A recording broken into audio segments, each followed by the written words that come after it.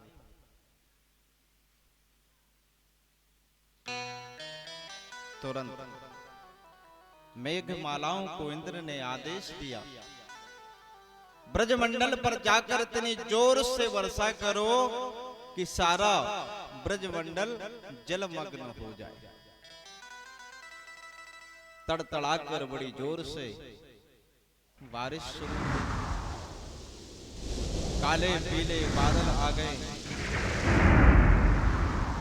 सारे ब्रजवासी घबराए, दौड़े दौड़े कन्हैया के पास में आए कि लाला अब तुम ही हमारी रक्षा करो। कन्हैया ने कहा कि जो है कैसा इंद्र का अभिमान इतना बढ़ता जा रहा है, वह सब कुछ भूल गया। कन्हैया बोले आप लोग चिंता मत करो, जिन गोवर्धन नाथ की हमने पूजन की है वही गोवर्धन नाथ हमारी रक्षा करेंगे। आप सब लोग अपनी अपनी आंखों को बंद करो। और जैसे ही सब ब्रजवासियों ने अपनी आंखों को बंद किया, मेरे कन्हैया ने देखते ही देखते 7 कोस के गोवर्धन नाथ को अपने मूल में तो लिखा है कि हाथ पर धारण किया, लेकिन ब्रजवासियों का भाव जो है वो कहते हैं छोटी सी उंगली पर धारण किया। और एक ब्रजवासी का भाव तो ऐसा है कि छोटी सी उंगली पर नहीं, जो छोटी सी उंगली है उसका जो नख है उस पर गोवर्धन नाथ का धारण किया। सारे ब्रजवासी ने जो है देखा कि कन्हैया ने गोवर्धन नाथ को धारण कर लिया है, तो सब ब्रजवासियों ने अपनी अपनी छड़ी को लगा लिया। अरे नख पर गिरवर लीनो धाम, मोरो बारो सो कन्हैया। हो नख पर गिरवर लीनो धार, कन्हैया मेरो बारो नख पे गिरवर लीनो धार। कन्हैया मेरो बारो, कन्हैया मेरो बारो, नंदलाला मेरो बारो। कन्हैया मेरो बारो, नंदलाला मेरो बारो। नख पे नख पे गिरवर लीनो धार। कन्हैया मेरो बार, नख पे गिरवर लीनो धार। कन्हैया मेरो बारो।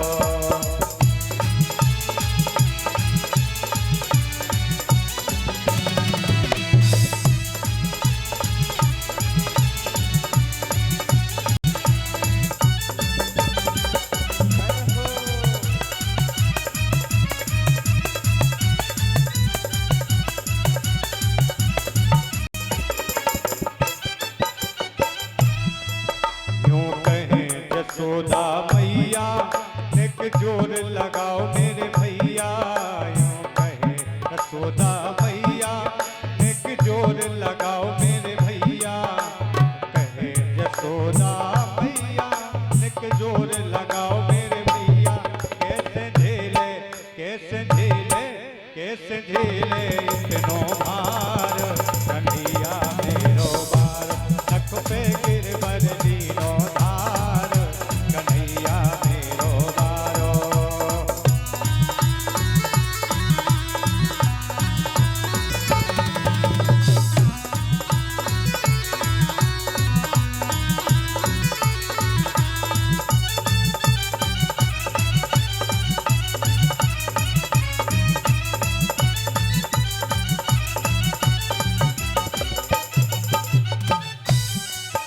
कान्हा की नरम कलैया कहीं मुरक न जाए बाकी बहिया, कान्हा की नरम कलैया कहीं मुरक न जाए बाकी बहिया, कान्हा की नरम कलैया कहीं मुरक न जाए बाकी बहिया। गिरिवर को पूजे अपार, कन्हैया मेरो बार नख पे गिरवर लीनो धार, कन्हैया मेरो बारो नंदलाला मेरो बारो, नंदलाला मेरो बारो, कन्हैया मेरो बार। 7 कोस के लंबे चौड़े गिरिराज महाराज को 7 वर्ष के कन्हैया ने 7 दिन 7 रात्रि पर्यंत अपनी छोटी सी उंगली पर धारण किया।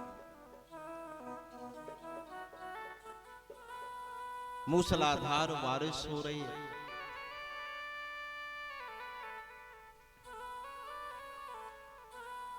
पिचासी वर्ष की उम्र में नंद बाबा ने इतनी मूसलाधार बारिश नहीं देखी। एक दिन हो गए, 2 दिन हो गए, तीसरे दिन जो है कन्हैया के सखा आए और कहने लगे लाला 3 दिन हो गए निरंतर जो है तुम गोवर्धन नाथ को धारण किए हो, सादे हुए हो, थक गए होगे, थोड़ा सा आराम कर लो। ब्रजवासी ने कहा भैया यदि हम आराम करेंगे तो ये गोवर्धन नाथ नीचे आ जाएंगे। उनमें से एक सखा कहने लगा अच्छा तुम्हें क्या लगता है कि तुम गोवर्धन नाथ को धारण किए हो, तुम सादे हो क्या? बोले और क्या, हम तो सादे ही हैं। बोले ये जो हम छड़ी लगाए हैं उन पर ये गोवर्धन नाथ सदे कि तुम्हारी छोटी सी उंगली पर सद जाएंगे। बोले हाँ हम जो है गोवर्धन नाथ को धारण किए। बोले तो फिर हम उंगली ढीली कर दें? बोले हाँ कर दो। तो नेक्स्ट जो है उंगली कन्हैया ने ढीली की और सारे ब्रजवासियों की लाठियां जो है तड़तड़ा कर टूट गई। सब बोले अरे कन्हैया संभाल भैया संभाल। मेरे प्रभु ने जो है गोवर्धन को फिर से धारण कर लिया।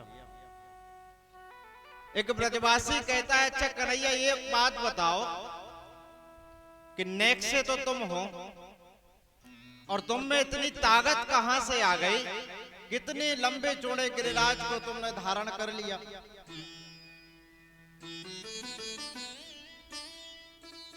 तो कन्हैया कहते हैं कि जिन देवता की हमने पूजन की उन देवता ने हमें एक मंत्र दिया है और आप लोगों ने जब आंखें बंद की मैंने उस मंत्र का जाप किया, आप लोगों की जितनी भी शक्ति थी वह हमारे अंदर आ गई और हमने गोवर्धन नाथ उठा लिया। एक ब्रजवासी कहने लगा अच्छा जब ही तो हम कहें कि हम अपने आप को कमजोर क्यों महसूस कर रहे हैं। अरे कन्हैया माखन चुराते चुराते तुम जो है शक्ति भी चुराने लगे। कन्हैया कहते हैं भैया कछु माखन को बल बड़ो कछु गोपिन करी सहाय और राधा जू की कृपा सो मैंने गिरवर लियो उठाए। आप जो माखन खिलाते हैं ना, कछु बल उसका था, कछु गोपिन। जब हमने उठाया तो आपने भी तो हाथ लगाए, और राधा जी की कृपा से मैंने गिरवर लियो उठाए। ब्रजवासी बोले भैया इतनी तेज बारिश ये रुकेगी कब? 7 दिन हो गए, और 7 दिन बाद जब देखा कि जो है इंद्र ने कि देखें तो ब्रजमंडल का क्या हाल है, ब्रजमंडल का क्या हाल है, और देखा तो महाराज ब्रज में तो बारिश की एक बूंद भी नहीं है। क्यों? कुछ भी नहीं हुआ। इसलिए नहीं हुआ क्योंकि गोवर्धन नाथ को भगवान ने धारण किया, और शेष नाग जो थे उनने घेरा लगा लिया, और ऊपर से सुदर्शन चक्र जो था वह सारे पानी को सुखा रहा था। और एक कोने में से जितना जो जल था उसे हमारे अगस्त्य मुनि जी पान कर रहे थे। यहां पर परीक्षित ने पूछ लिया, महाराज ये अगस्त्य मुनि जी ने इतना जल कैसे पिया? तब सुखदेव जी कहते हैं, राजन एक बार की बात है, राघवेंद्र सरकार से माता सीता ने कहा कि हमने इतने ब्राह्मणों को भोजन कराया, परंतु जो है मेरी आत्मा कभी संतुष्ट नहीं हुई, तृप्त नहीं हुई उनको भोजन कराने के बाद। कोई ऐसा ब्राह्मण हमारे घर पर आए जो अच्छे से, जिसको मैं अच्छे से भोजन करा सकूं। मेरे राघवेंद्र सरकार ने तुरंत अगस्त ऋषि को जो है निमंत्रण भेजा और कहा, बाबा आज आपका निमंत्रण मेरे घर पर पधारिएगा। और जैसे ही अगस्त मुनि जी आए, मेरे राघवेंद्र सरकार ने सबसे पहले उनके चरणों को धुलाया, सुंदर आसन बिछाया। ब्राह्मण का सबसे बड़ा धन होता है उसका सम्मान, सबसे बड़ा धन। और ब्राह्मण जो है वो त्याग की मूर्ति माना गया। संध्या वंदन जप तप नियम संयम स्वाध्याय कर कर अपने यजमान का कल्याण करता है। वो व्रत करता है, 8-8 घंटे आपके नाम से जाप करता है, और आपको जो है पूरा श्रेय, जिसको श्रेय दान बोलते हैं ना, वो पूरा श्रेय देकर चला जाता है। ये ब्राह्मण की महानता है। आज का दौर ये हो गया कि महाराज ब्राह्मणों को जो यजमान बुलाते हैं वो ऐसे बोलते हैं उनसे जैसे महाराज उनके वो नौकर। ओ पंडित जी इतनी देर क्यों लग गई आने में, आपको क्या फल मिलेगा? विप्रधैन सुर संत, उनको रक्षा के लिए तो मेरे प्रभु ने अवतार लिया, वो स्वयं ब्राह्मणों की सेवा की। विप्र प्रसादात धरणी धरो, भगवान के वचन है।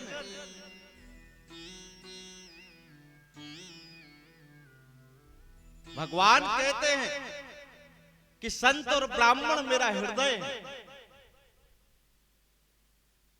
मैंने देखा है कि बेचारे ब्राह्मण जो है 8-8 घंटे बैठकर जाप करते हैं, पूजन करते हैं। जब दक्षिणा की टाइम यजमान के, अरे महाराज इतने में ही रख लो, हाँ इतना ही करो।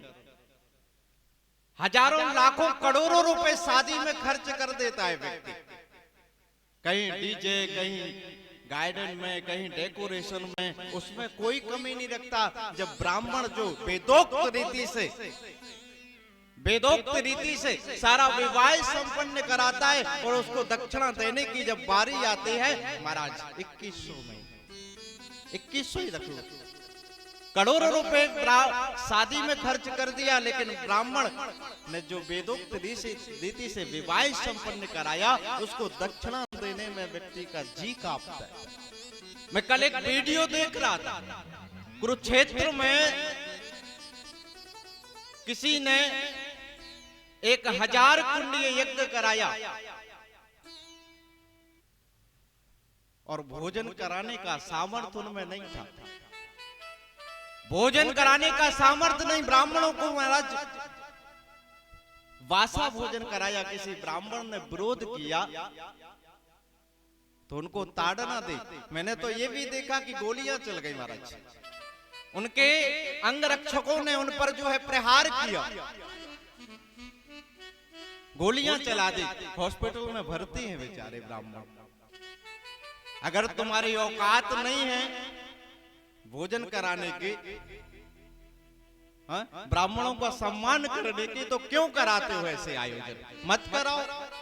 मैं तो कहता हूं यदि तुम्हारी सामर्थ्यता नहीं है सम्मान करने की, उनका जो है ख्याल रखने की, तो मत बुलाया करो ब्राह्मण। बड़ा दुख हुआ कल वो वीडियो देखकर। बताओ, जो ब्राह्मण त्याग की मूर्ति होता है उनकी ये दशा हो रही है। अगस्त मुनि को बुलाया, सुंदर पैर धुलाए मेरे प्रभु ने, सुंदर आसन बिछाया और सीता जी सुंदर व्यंजन बनाने लगी और थाली सजाकर लाई, थाली सजाकर लाई और अगस्त ऋषि को भोजन कराने लगी। वो सोची कि ऐसे ही होंगे, 2 4 10 20 पूड़ी खाएंगे और सीताराम। अगस्त ऋषि ने पहले ही कह दिया कि माता यदि भोजन कराओ तो अच्छे से करा ना। सीता जी कहने लगी हम भी ऐसे ब्राह्मण की प्रतीक्षा में थे जो बढ़िया तरीके से भोजन कर, आप पाइए। अगस्त ऋषि पाने लगे, सीता जी जो है बनाने लगी। सुबह से शाम हो गई, 5 बार आटा लगा दिया सीता जी ने, मगर अगस्त ऋषि जी जो है निरंतर पा रहे, थक गई बेचारे।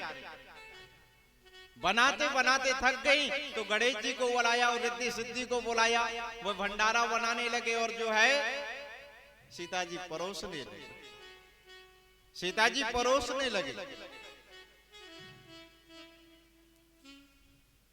सीता जी परोसते परोसते 5 दिन हो गए, 7 दिन हो गए, निरंतर पास जा रहे, हार थक कर सीता जी जो है राम जी के चरणों में गिर पड़ी। महाराज ऐसा ब्राह्मण आज के बाद मत बुलाना,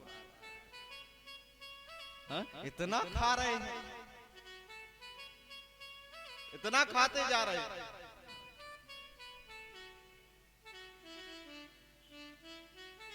मेरी राघवेंद्र सरकार ने कहा महाराज बस अब की बार परोसने आई सीता जी। अगस्त ऋषि ने कहा बस माता। सीता जी कहने लगे हे राम। अब कहा माता पानी पिलाओ। सीता जी कहने लगे हम कुछ नहीं कर सकते, जब आप भोजन इतना किए हो तो पानी ना जाने कितना पियोगे। तो मेरे राघवेंद्र सरकार ने कहा कि महाराज पानी अब हम जो है इस अवतार में आपको नहीं पिलाएंगे। द्वापर युग में जब इंद्र कुपित होगा और जो वो वृष्टि करेगा उस सारे जल का पान आप करिएगा। आज वही अगस्त ऋषि जी जो है सारे जल का पान करके। आचार्य सुखदेव जी कहते हैं राजन, इंद्र को पता चला कि ये परमात्मा श्री कृष्ण और अपनी गलती का उनको जो है एहसास हुआ तो जो है वह ऐरावत हाथी पर बैठकर ब्रज में आए और ब्रज की सीमा जहां से प्रारंभ होती है वहां से उतरकर पैदल आए नंगे पांव और आकर भगवान को प्रणाम किया। प्रणाम करके कहने लगे, भगवान मेरी नासमझी को और मेरे अपराध को आप क्षमा करिएगा। मुझसे जो गलती हुई इसको क्षमा करिएगा। आप तो करुणा के सागर हैं, मेरी जो गलती है वो क्षमा तुल्य तो नहीं है, परंतु आप करुणा के सागर हैं, करुणा निदान हैं। आप जैसा उदार कौन हो सकता है?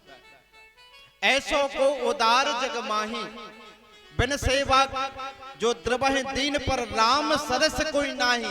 ऐसो कौन उदार जग माही। प्राणियों के अवगुणों पर प्रभु आप ज्यादा ध्यान नहीं देते। यदि परमात्मा जीव के अवगुणों पर ध्यान देने लग जाए तो 1000 जन्म में भी हम उनको नहीं पा सकते। क्यों? क्योंकि हम तो अवगुणों की खान हैं, अवगुण हमारे अंदर भरे हुए हैं।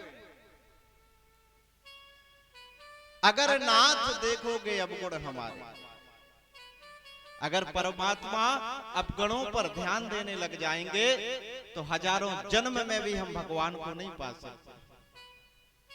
मेरे प्रभु तो करुणा निदान है। न जाने कौन से गुण पर, न जाने कौन से गुण पर दया निधि लीझ जाते हैं। न जाने कौन से गुण पर, न जाने कौन से गुण पर दया निधि लीझ जाते हैं।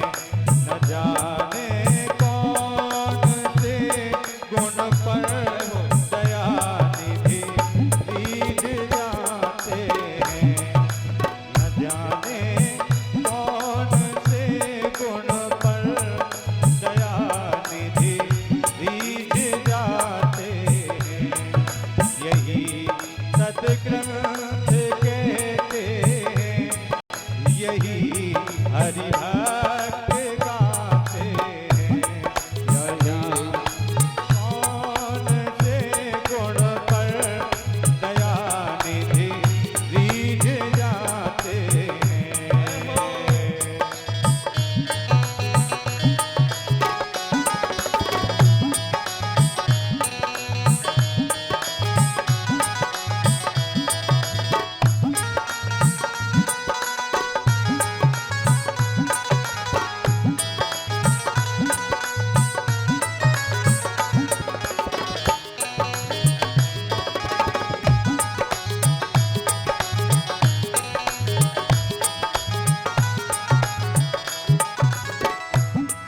दही स्वीकार करते हैं निमंत्रण पितृयोधन का। नहीं स्वीकार करते हैं निमंत्रण नृप दुर्योधन का। निमंत्रण पितृयोधन का। विदुर के घर पर जा करके, विदुर के घर में जा करके भोग छे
भगवान जो है जीव के अवगुणों पर ध्यान नहीं देते। भाव बिन कुछ भी वो दे दे मैं कभी लेता नहीं, भाव से एक फूल भी दे तो मुझे स्वीकार है। भाव से एक फूल भी परमात्मा को समर्पित कर दिया जाए तो भगवान ग्रहण करते।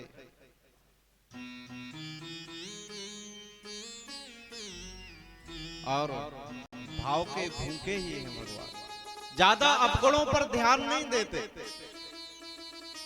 अहो बकीयम स्तन काल कूट, जे ज्ञान सयापा यदयाप साधवी, लेवे गतिम धात्युचिताम ततोन्यम, कावा दयालु शरणम ब्रजेमा। अगर भगवान अवगुणों पर ध्यान देते तो अहो बकीयम स्तनकाल को पूतना जहर लगाकर आई और उसको भगवान ने माता की गति प्रदान की। भगवान ने उसके जहर की ऊपर ध्यान नहीं दिया, जहर की ओर ध्यान नहीं दिया। पूतना मुझे मारने के लिए आई है इस पर ध्यान नहीं दिया। भगवान ने ध्यान दिया कि ये है राक्षसी परंतु काम करने तो माता का आई, इसलिए उसको माता की गति प्रदान कर दिया, उसके अवगुणों पर ध्यान नहीं दिया। मेरे कन्हैया बड़े कृपालु हैं, बड़े दयालु हैं। सुंदर स्तुति इंद्र ने की, इंद्र ने सुंदर स्तुति की, भगवान ने उसे क्षमा कर दिया। लेकिन भगवान के दर्शन करने मात्र से इंद्र की जो है भावना बदल गई, अंतःकरण उसका शुद्ध हो गया, उसका मन बिल्कुल निर्मल हो गया। वह कहता है प्रभु अब मैं जो है वापस स्वर्ग नहीं जाऊंगा, आप तो हमें अपने चरणों में ही जगह दे दीजिए, इस ब्रज का वासी बना दीजिए। आप यदि इस ब्रज का मनुष्य ना बना पाए तो इस ब्रज का बंदर बना दीजिए, बंदर भी ना बना सके तो महाराज इस ब्रज का वृक्ष बना दीजिए, परंतु मुझे अपनी शरण में ले लीजिए।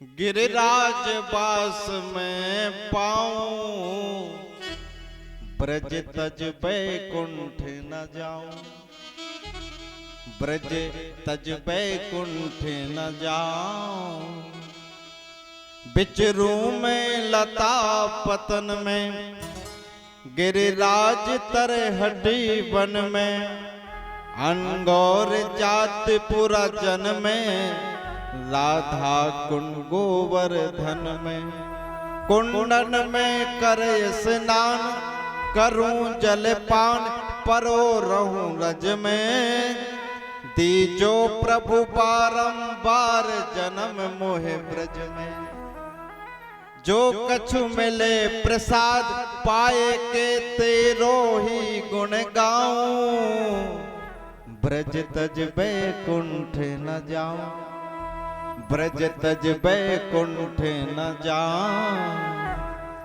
पंचन में मोर बनैयो, कदमन में वास करैयो, गिरवर पे नाच नचैयो, करुणा करके कोह कहियो, झालर घंटन की घोर, करूं सुन सोर शब्द शंखन को, धारे मन मोहन मुकुट मोर पंखन को, नेत्र सफल जब हुए, करूं दर्शन निज होए, हर साऊं ब्रज तज बैकुंठ न जाऊं, गिरिराज बास में पाऊं, ब्रज तज बैकुंठ न जाऊं।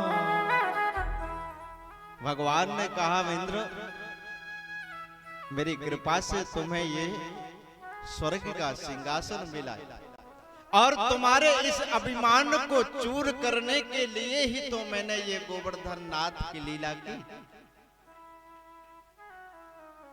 अभिमान मत करना, जाओ और जाकर स्वर्ग की संपदा को संभालो। गिरिराज महाराज की स्थापना करने के बाद, इंद्र को क्षमा करने के बाद भगवान अपने घर को वापस गए।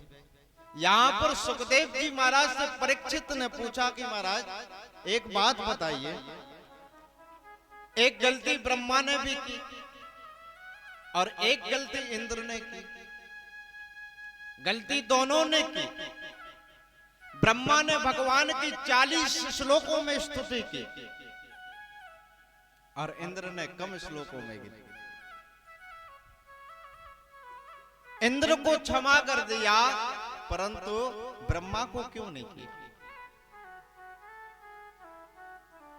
सुखदेव जी कहते हैं राजन, जो जितना बड़ा होता है उसकी गलती भी बड़ी मानी जाती है। जो जितने बड़े पद पर होता है उसकी गलती भी बड़ी मानी जाती है।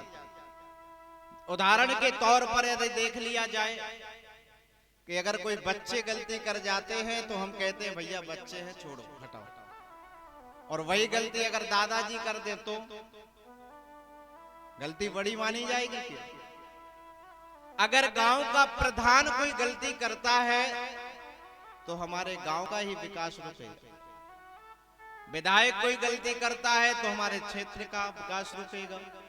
मुख्यमंत्री से कोई गलती होती है तो हमारे प्रदेश का जो है, और यदि गलती प्रधानमंत्री से ही हो जाए फिर पूरे देश को भुगतना पड़ेगा क्या? इसी प्रकार ब्रह्मा का जो पद है वो इंद्र से बहुत ऊंचा है। जैसे 4,32,000 वर्ष आयु होती है कलयुग की, 8,64,000 वर्ष द्वापर की, 12,96,000 वर्ष त्रेता की और 17,28,000 वर्ष आयु होती है सतयुग की। इसे हम एक चतुर्युग कहते हैं। सतयुग, त्रेता, द्वापर और कलयुग, इन चारों को मिलाकर एक चतुर्युग बनता है। और ये 71 बार व्यतीत जब होते हैं तो एक मनवंतर पूरा होता है और उसमें एक इंद्र बदल जाते हैं। एक मनवंतर में एक इंद्र बदल जाते हैं। इसी प्रकार जब 14 मनवंतर पूरे होते हैं, 14 इंद्र बदल जाते हैं, तब ब्रह्मा जी का एक दिन होता है। इस हिसाब से ब्रह्मा की आयु है 100 वर्ष। तो ब्रह्मा का पद बड़ा हुआ कि नहीं? तो ब्रह्मा ने जो गलती की वो बड़ी गलती थी। दूसरी हिसाब से समझें तो ब्रह्मा जी ने भगवान के भक्त को, उनके सखाओं को 1 वर्ष तक जो है उनसे दूर रखा, चुरा कर ले गए ब्रह्मलोक में। और इंद्र ने क्या किया? इंद्र ने जितने भी ब्रजवासी थे, उनके भक्तगण थे, उनको उनके पास में 7 दिन 7 रात्रि पर्यंत कन्हैया के दर्शन कराए। इसलिए इंद्र की गलती छोटी मानी।